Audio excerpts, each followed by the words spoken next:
They have the 14th interest rate rise in a row, the highest since April 2008. And if you take yesterday's interest rate rise, you got a £200,000 mortgage on a 25-year term. It means if you're on a variable rate, just from yesterday's rate rise, you'll be paying an extra 30-odd quid a month, so £300 to £400 more a year, which is proper money for any family. And that's just yesterday's rise, and we've had 14 of them. So that's why a lot of people are feeling this mortgage misery. Savers, of course, they are getting some of the rate rises passed on, though MPs and ministers have had to point the finger at banks to say, move it and start passing these rate rises on to savers. Now, Liam, ordinarily, of course, interest rates are used as a blunt weapon to stop spiralling spending. But we're not spending through being reckless this time. It's through necessity, on fuel, on food, on mortgages, on everything. And a second point I know you've been talking about for a long time, is the Bank of England partly to blame for this? After all, they printed toward $895 billion in quantitative easing during the pandemic. They pumped money in the system, chaos surprise, people spent it. The Bank of England started this death spiral.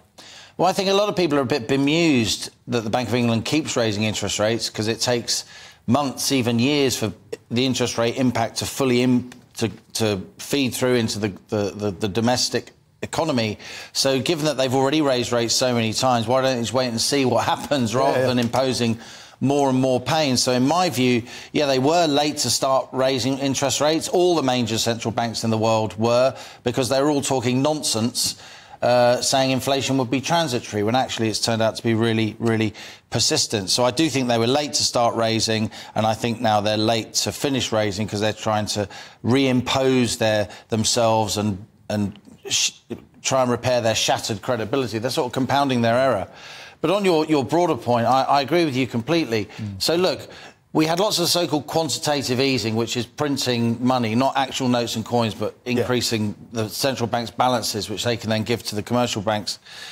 And that happened from 2009 after the global financial crisis for about a decade. And it wasn't inherently inflationary because it stayed within the financial system. It just boosted the prices of stocks and bonds and real estate in certain postcodes where lots of bankers live, frankly, and that had ripple effects. But this QE that we did during the pandemic was very, very different because that money that was created went straight into furlough schemes, it went straight into business support loans, it went straight into the bank's accounts of ordinary people and ordinary firms, and that's why it is proving inflationary. So I think the Bank of England has been wrong on its timing, and I also think the Bank of England did too much QE, quantitative easing, for too long. Now, I've been saying this for over a year. I've been criticising QE for a decade, and partly because of my writing and others, there have now been parliamentary inquiries into QE. But it's just gradually seeping into the sort of bull-headed establishment's psyche that some of us more seemingly heretical economists may be right. It may be that QE is really inflationary and doing it during lockdown to the extent that we did was a mistake, and it may be that the Bank of England was wrong to keep saying inflation would be transitory. If they want to rebuild their credibility, here's some advice they can have for free, right? If they want to rebuild their credibility, they need to start acknowledging their mistakes. Not just saying, oh, we can always learn lessons, but acknowledge specific mistakes. And then financial markets will start taking you seriously. Is there some hope here, Liam, that we have now reached the peak of the base rate? We know that inflation is coming down, albeit slowly. Will this now start to come down as well? Well, that's the $64 million question, isn't it, Ellie? And it may be that interest rates have peaked. I certainly hope so, fingers and toes crossed. A lot now depends on the next inflation number.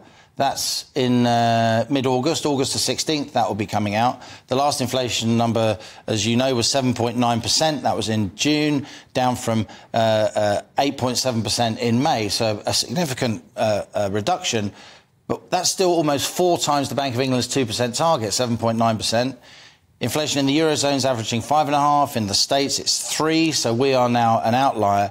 But if the next inflation number, the July number, which comes out in mid-August, is significantly lower, if it starts with a 5 or a 6, then it may be that the Bank of England at its next interest rate meeting will have the guts, the courage, the intellectual kind of grit to say, not just fulfil what futures markets are saying, but to say, you know what, we think we've gone far enough, we're going to wait and see. They should have done that 3 or 4 months ago, but better late than never if they do it next month.